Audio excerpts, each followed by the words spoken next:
NT ఎక్కువ ఉంటే nasal bone కనపడలేదంటే అబార్షన్ చేయాలా sir? No no no. Abnormal NT లేదా యాబ్సెంట్ నేజల్ బోన్ అంటే జెనెటిక్ ప్రాబ్లం ఉండొచ్చు అని ఇండికేషన్ మాత్రమే. ఖచ్చితంగా ప్రాబ్లం ఉంది అని అర్థం కాదు.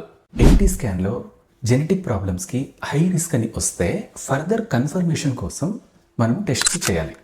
2 టెస్ట్స్ ఉంటాయి. ఒకటి ఎన్ఐపిటి, ఇంకొకటి ఆమ్నియాటిక్ ఫ్లూయిడ్ టెస్ట్. ఎన్ఐపిటి అంటే non invasive prenatal test. Basically ఇది మెటర్నల్ బ్లడ్ టెస్ట్. ప్రెగ్నెన్సీలో కొన్ని బేబీ సెల్స్ మదర్ బ్లడ్లో సర్క్యులేట్ అవుతాయి. ఈ సెల్స్లో నుంచి ఫీటల్ డిఎన్ఏని టెస్ట్ చేస్తారు. ఆల్మోస్ట్ 95% యాక్యురసీ ఉంటుంది.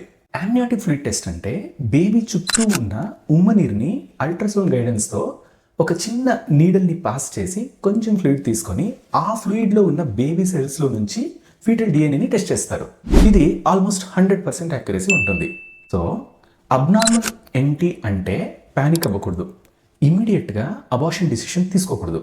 ఫస్ట్ జెనెటిక్ ప్రాబ్లం నిజంగానే ఉందా లేదా అని కన్ఫర్మ్ చేసుకొని డిసిషన్ తీసుకోవాలి.